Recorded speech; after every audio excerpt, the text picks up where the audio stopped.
The rotor wash kicks up old snow and grit, and the pilot keeps the Mi-8 low until he commits to the pad. I hold the handrail and watch the camp rise out of flat light. 2 rows of modular huts, a generator shack throwing a steady plume, a mast with weather vanes and a dish that turns like it has a neck. Beyond that, the drilling derrick stands over the borehole with a square blue cap bolted across its mouth. The cap looks strong. I hope it is. We touch down, and the smell of hot oil and cold metal fills the cabin. My crew chief taps my shoulder and points to my hard case. I nod. I am here as acoustics, not command. I count faces while we unload. Captain Solovyov, ex-mining security, moves with a quiet pace that warns against argument. Irina the medic has a red cross on her parka. Mikhail the geologist carries a smile like he brought it for luck. Pavel, our tech, keeps one hand on the Pelican with the fiber lines, because without that box, we are just a collection of opinions. I lift my case and step down. The wind cuts sideways and then drops as if someone turned a dial. The quiet throws me off more than the cold.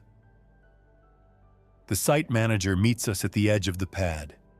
He is a heavy man called Artyom with a wool cap and a pen stuck under the cap band. He does not welcome us. He nods to the derrick.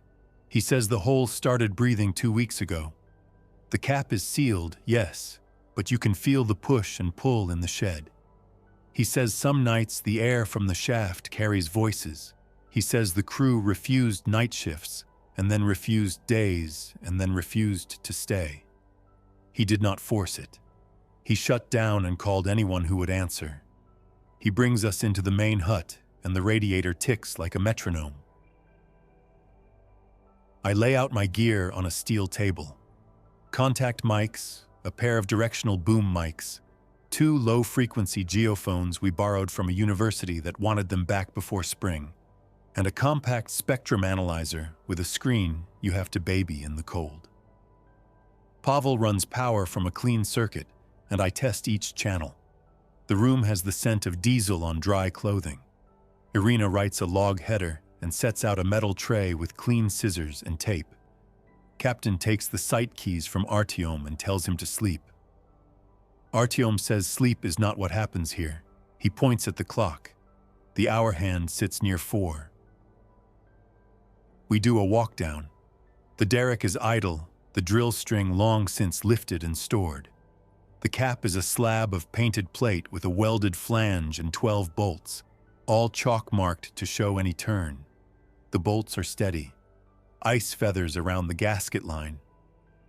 I press my palm to the steel. It is colder than the air, and then, for a moment that may be imagination, it warms under my skin. I pull my glove back on and say I felt a tide. Mikhail says yes, the hole breathes. He says do not lend the word more power than it has. He taps the cap with a knuckle and winces. It answers with a hum too low for the ear. We run lines. 2 geophones go on the cap with epoxy pads and nylon straps. The booms point down through gaps at the edges where the cap sits over the mouth. I do not like gaps. The seal looks good, but there is always a seam. Pavel routes fiber back to the hut, tapes it every meter, and flags it with bright ribbon so a boot will not find it. We finish as the light goes from gray to steel blue. The wind returns in small bursts like a living thing learning to breathe again. Inside, the analyzer wakes. The baseline is a forest of low hills, and then the hills begin to move. At first, it is ground noise, generator, rig structure resonances. I notch those out. What remains is a slow, patient line that swells and falls. A cycle in the sub-20 Hz range. Not quite periodic. Not random either. Mikhail leans over my shoulder and says it looks like tide. I say it looks like air in a long column. Captain says it looks like an unknown, and the unknown gets a plan. He pulls out a dry erase board and draws what we have. Cap, bolts, shed, our lines. the pump truck in the yard for mud circulation. He asks Artyom for the mud specs and gets a binder. We decide for the first night to listen only. We set watches. I take the first with Pavel.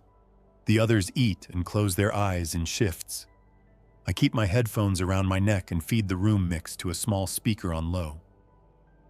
The board over the sink has a note in Russian that says, "Please rinse." Pavel pours tea and adds a sugar cube. He looks at the spectrum and taps the table on every exhale of the whole. After an hour, the exhale deepens. The line on the screen fattens, then thins. The booms catch something above the gust. It is voice-like, but not a voice. It moves in ways speech moves: rise, fall, pause, but vowels do not form, consonants do not land. It is as if a person is speaking in a room with too much water to carry sound cleanly. I record and label. I lower the speaker volume because the sound makes the hairs on my arm react in a way I will not name out loud. Pavel keeps his eyes on the door as if sound could walk through. I mark the segments where pattern appears. There is rhythm, yes. There is also response. I shift the booms a few degrees, and the pattern shifts with them. It is not echo. Irina comes in and stands without speaking. I point to the screen. She watches until the tea is cold. She says there is a count. She taps. 1, 2, 3, 4. A longer gap, again. She does it twice. The count holds. Captain takes his chair near midnight. He listens without comment for 3 minutes, then asks me to cut the room feed and send to his earpiece only. I do. He gestures toward the rig stair. The three of us step out into the cold. The air is dry and quiet except for the generator. The cap sits under frost. On the exhale, snow dust lifts in a ring around the flange. On the inhale, the ring settles and a paper scrap we missed pulls toward the seam. Captain leans to the seam and says a single word, "Hello," in Russian, then in English. The next exhale comes with an answer that is not Russian, not English, and not weather. It has cadence. It has intent. I feel it move through the stair rails. I step back because my body is smarter than my questions. We go back inside and close the door. We do not argue about what we heard because we all heard it. Captain marks the board.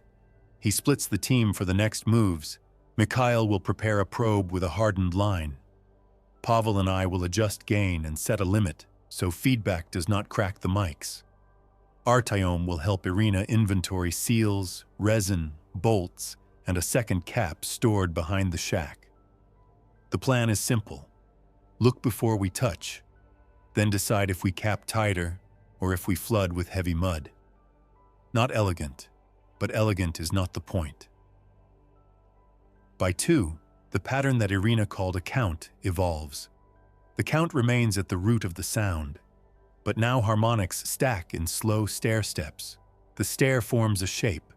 It looks like vowels trying. The booms catch sibilants, a hiss that is not wind.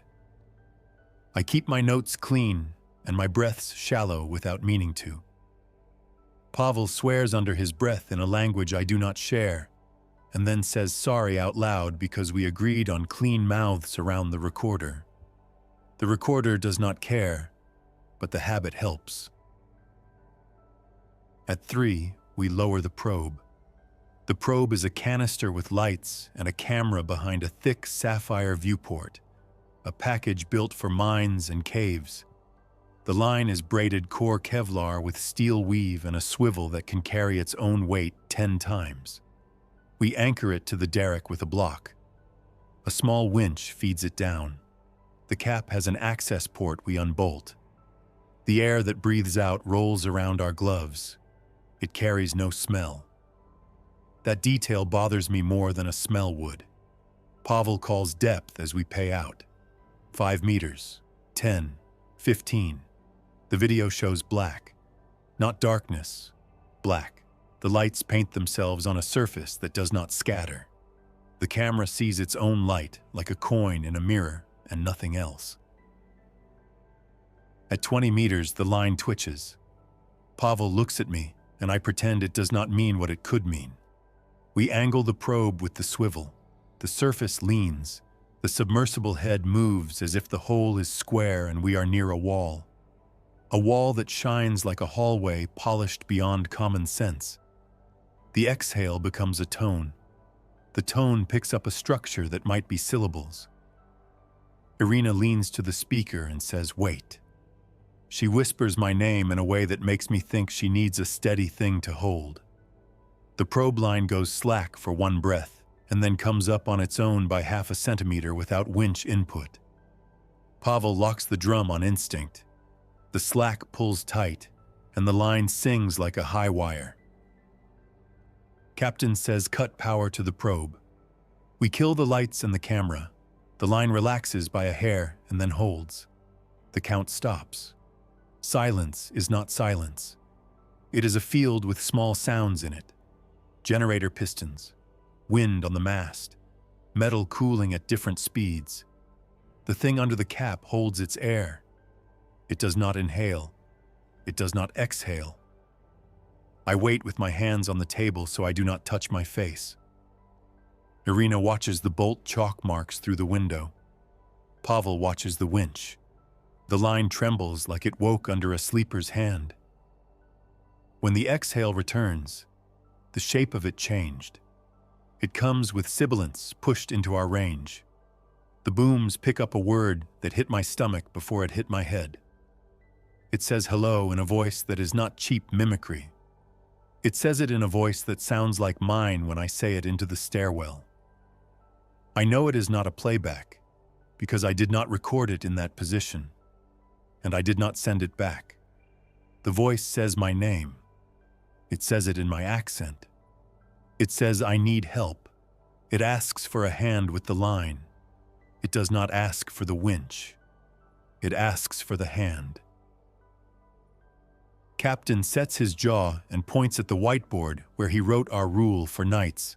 No one approaches the cap alone. Irina nods without looking away from the bolts. Mikhail returns from the pump truck with the mud spec sheet and a face that is losing its smile.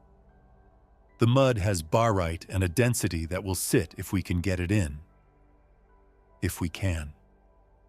Pavel wraps the probe line around the drum twice more and sets the brake. I cut the room feed to the small speaker and route the sound to my headset only. I do not need that voice in the air where it can touch hands that want to help. We hold until first gray drifts up out of the snow. The voice does not tire. It changes pitch as the inhalations pass, like a flute over a bellows. It tries Irina's name and gets the vowels right. It tries Artyom and adds a consonant that is not present. It tries captain and makes the C too hard. It tries Pavel and puts the stress in the wrong place. It tries my name and lands it perfect again. I stop the recording as a test, and the voice keeps speaking. It is not a loop. It is not reflecting our own output. It is using patterns we gave it, and it is improving by test. We eat porridge standing up and argue in small words. The choices are simple and hard. Flood the hole under the cap with heavy mud and hope the head pressure holds the exhale down, or weld the second cap over the first with a gap that allows us to feed lines, or do both and phone for an aircraft that can bring a proper blowout preventer. The air schedule will not help us in the next 6 hours. Captain points at the mud pump. He says we start the pump. Mikhail agrees. I do not vote. I put on my headset and start the generator that powers the pump heater. The pump thumps slow in the cold until the oil warms and the thump finds a rhythm. We bolt the access port around the probe line to a half seal and fit a feed pipe into the side port that Artyom drilled when he worried about a gas release months ago. He had capped it with a plate. We pull the plate and the air sucks for a second and then blows.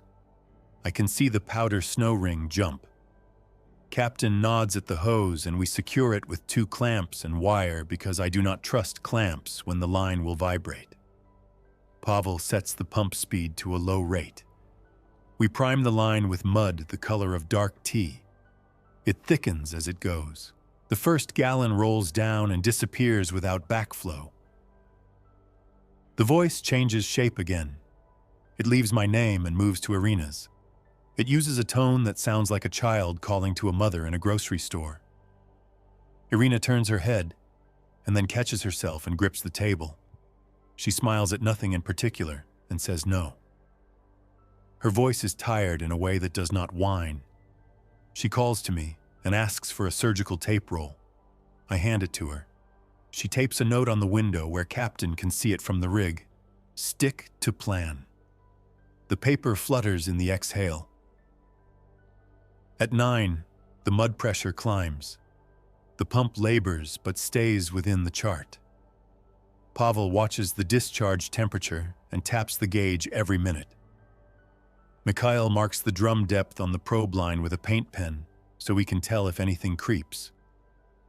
The line does not move. The count under the voice drops to a lower octave and then stutters like a skip in a record that does not exist. I adjust the filter to keep the meter out of the red. The tone rubs my molars without consent. I do not say that part out loud.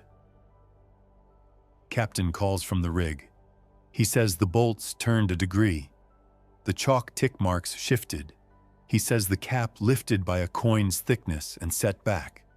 The mud still goes in, but the hole pushes up. He orders chains. Artyom and Mikhail bring out a length of chain meant for anchoring crates, and we run it over the plate and down to the bed of the fuel truck. We ratchet a binder until the links align and sing. The chain cuts a groove in the paint. The exhale greets the chain with a whistle. The voice takes Captain's voice and tries an order. It tells Pavel to release the brake on the winch. It uses the exact phrasing Captain uses when he is calm. Pavel looks at me, and I shake my head and point to the old field trick Captain taught on the first day. No verbal orders acted upon without a physical token. Captain carries a red plastic baton. He holds it up from the rig and points it like a wand. Pavel nods only when he sees the baton. The brake stays set. The voice does not like being ignored. It slips to Russian and tries again. It uses the wrong case in a place where a man like Captain would never err. By noon, the wind picks up. Snow scales across the pad. The mast hums. The mud begins to return in a thin stream at the auxiliary vent, and we cap it down to a trickle. That means the cavity under the cap is filling. That is good. It also means a head builds underneath. That is not good if the plate is becoming a diaphragm. The count disappears into low noise and the frequencies above it scrape the edges of the analyzer's window like fingernails around a rim. I step away from the speaker and drink water so my mouth has something to do other than shape the word stop. Captain radios the decision to weld. We cannot wait for a blowout preventer. We have an extra plate and a ring with slots. We will hood the first cap, sandwich the seam, and leave 2 small ports we can close with ball valves. We move fast because the numbers on the pump gauge tell us the hole is pushing back. Pavel cuts steel with a torch that throws sparks like stars, and the smell of hot iron replaces the smell of diesel. Mikhail holds the ring with tongs, and Irina checks the fire blankets around the hoses and lines. I keep the headset on and count seconds when the voice goes silent for longer than it should. When it returns, it is closer. It carries breath that should not be present in filtered microphones. We set the hood ring over the first cap and bolt it to brackets Artyom welded months ago for a different purpose. The ring sits level. The voice stops trying names and tries numbers again. It matches Irina's count and then doubles it, then halves it. It attempts rhythm games like a child learning to clap. I wonder if we are teaching it. I wonder what it will do when it runs out of repetition. I dip the gain to protect the meters when the exhale peaks. The chain jumps and sinks on each cycle. The weld runs are slow in the cold. The arc hisses and then chokes when wind cuts the shielding gas. We build tenting from tarps and clamps. We work under the tarp with headlamps in our mouths. The headlamps add the taste of rubber to every thought.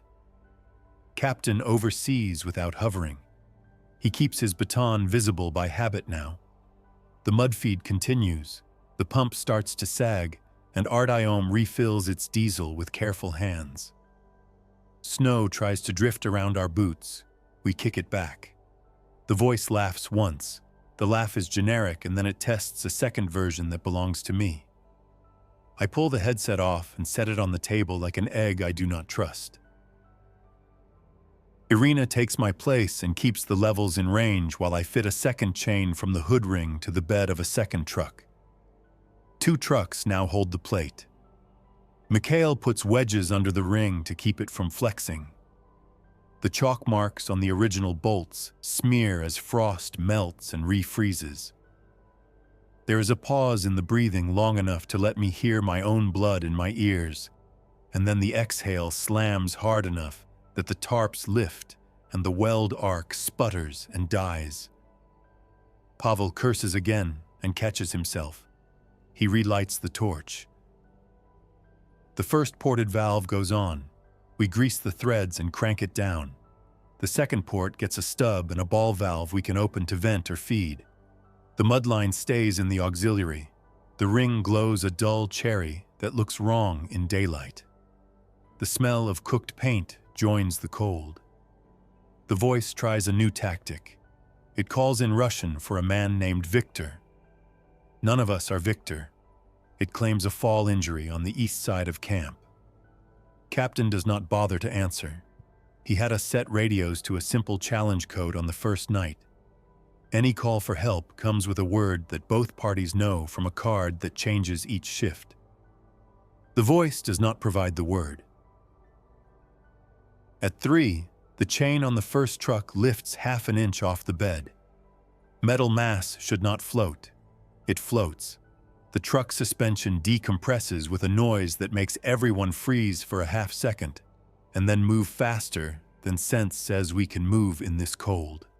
Captain waves the baton and points to the second chain.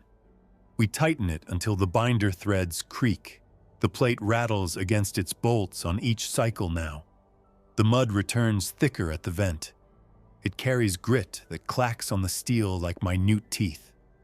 I do not explore that thought.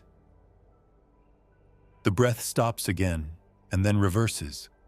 The hole draws in hard enough to pull the tarp down like a chest. Snow dust spins in tiny tornadoes around the flange. The valve whistles as air drags through imperfect seals. The pump labors as head pressure drops. We drop the pump speed 1 notch to match.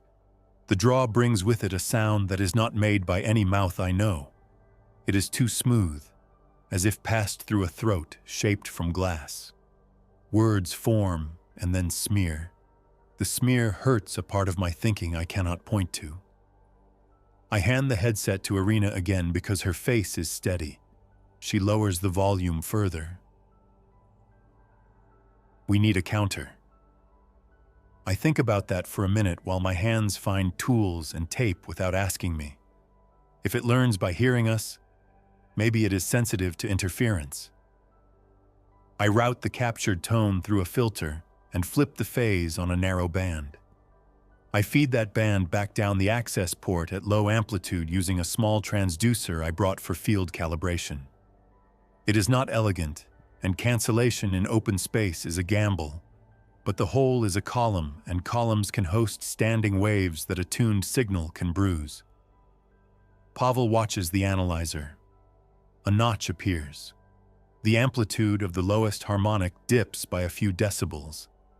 The voice pauses as if it put a hand to its ear. It tries my name and gets it wrong for the first time. It misses by 1 letter.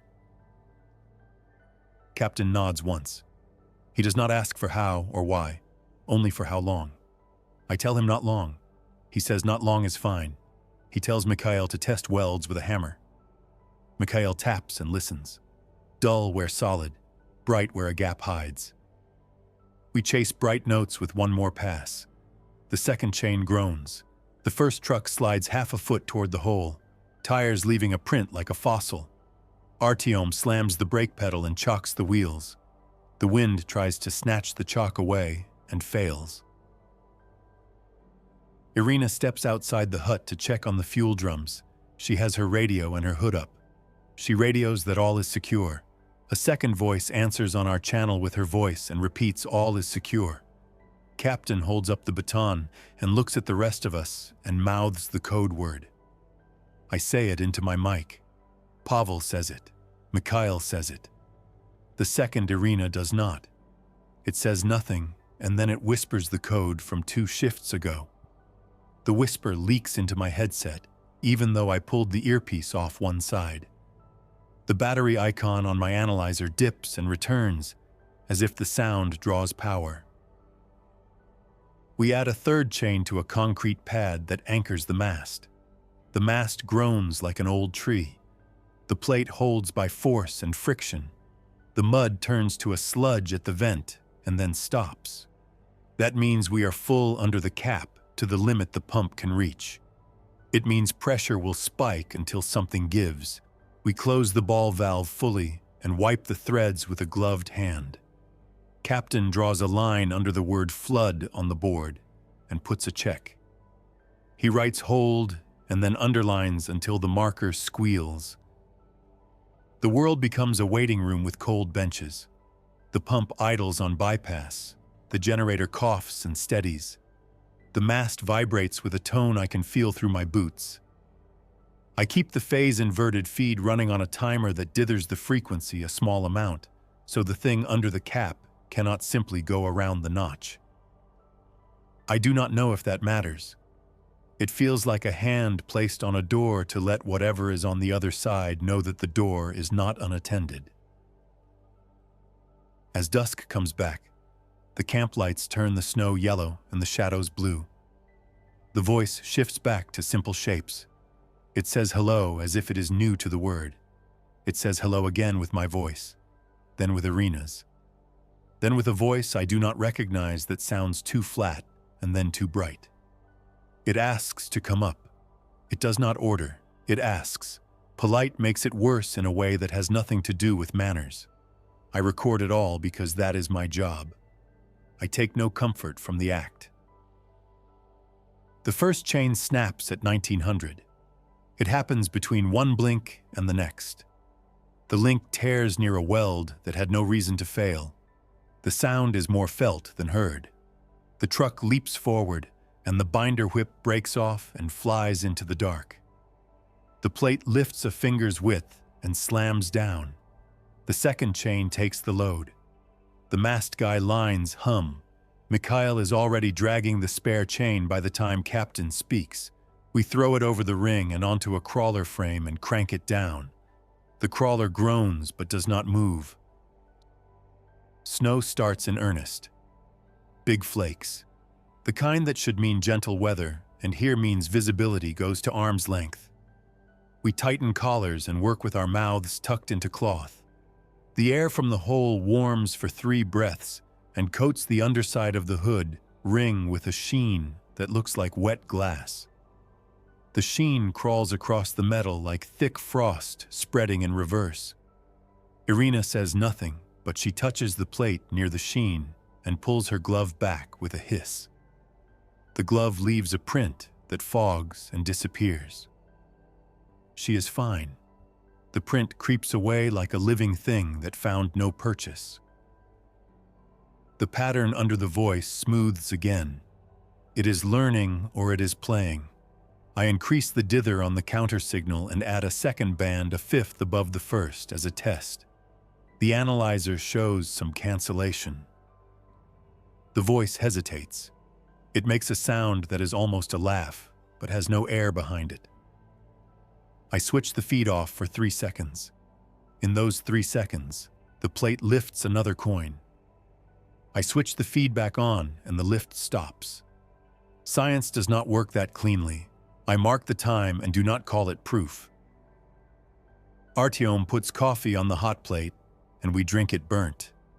He tells a story about working a drill site where the permafrost under a rig thawed and the whole rig sank 2 meters in a day, and how the foreman pretended it was normal until the rig tilted and a tool pusher slid across a floor like a man on ice. He tells it to fill the room with a human sound that belongs to us. The voice under the cap listens without comment. It presses on the plate during the parts where a man would laugh. At 2200, the wind drops, and the quiet after wind makes me hear details I did not know I could hear. The generator's pistons slap, the buzz in the fluorescent fixtures, the tiny scratch of Irina's pen when she writes the time. And then, layered under all that, the faintest hint of air coming from somewhere it did not come from before. I look at the window and do not see the chalk drift. I look at the door seam and see the paper taped there pull inward, then outward, then stop. The borehole is not the only mouth breathing. Something found another path. We trace the draft with a strip of plastic until we find it at the cable tray where our fibers enter the hut. The foam plug shifts with each breath from below. I kneel, feel the cold metallic draft, and Captain orders Pavel to seal it. He plugs it with more foam, tape, and a rubber patch until the air stops. The main cap exhales harder, as if annoyed. I jot quick notes. The counter signal buys time. The mud fill is complete. The chains and welds are holding. I leave out the part about wanting to go home. Close to midnight, a glow appears near the fuel drums, moving like a man with a headlamp. Captain calls the code. The light answers in Artyom's voice, then a second copy that isn't quite right. Captain doesn't raise his rifle. He only tells me to get back under the chain and tighten our shelter. I obey. The glow drifts past the windows and vanishes. In my headset, the hole exhales and whispers my name like a reminder not to miss a turn. I face away from the glass and bury myself in false work. By morning, the plate still holds. Chains taut, welds ugly but sound, the mud settled. I shut down the counter signal. The voice rises briefly, then accepts it. Now it spits names we don't know, numbers we can't place, dates that haven't come, weather that doesn't exist.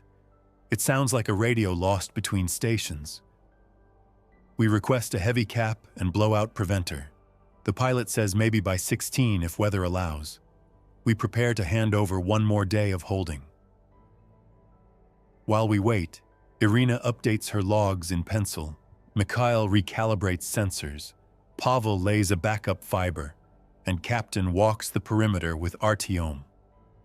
I think about how sound always carries intent, even when words don't land. When the helicopter finally thumps in, the voice below goes silent. Not asleep, but listening. It studies the rotor beat, the shouts, the radios, the rhythm of arrival. That's when I understand. We aren't sealing a hole. We are shutting a door, and now it knows there's a door. The new crew arrives in heavier jackets, their leader brisk and calm. She checks our welds, asks for my counter signal settings, and says good enough. Their cap clamps like jaws, pins snapping shut with weight our chains never had. The voice stays quiet while they finish. Before we leave, she asks for my conclusion. I tell her the air column carried more than pressure. It learned by imitation, tried to divide us, and failed when we treated it like pressure, not myth. She doesn't write it down. She only thanks us and takes over. Artyom stays behind, promising to sleep when quiet returns. Irina presses a box of cookies into his hand. We shake, then lift off. As the camp shrinks, I fight the urge to whisper hello. I don't. Back at base, I hand off the drives with relief. That night, I wake from dreams of the Count and stand at the window, listening to pipes and a snowplow instead of breaths and voices. Yet I know the cap far away is still exhaling patterns, waiting for new listeners. I write my last note. The voice will try again. If you go, bring more chain than you think you need. Bring a countersignal, a rule for orders, and someone to write what memory won't hold. I stop there. The radiator ticks. A passerby hums a tune untouched by that hole. I close my notebook and leave the last line blank. Not as a cliffhanger, but as space. A space for the knowledge that something under the cap is still saying hello, and that for now, the door is shut.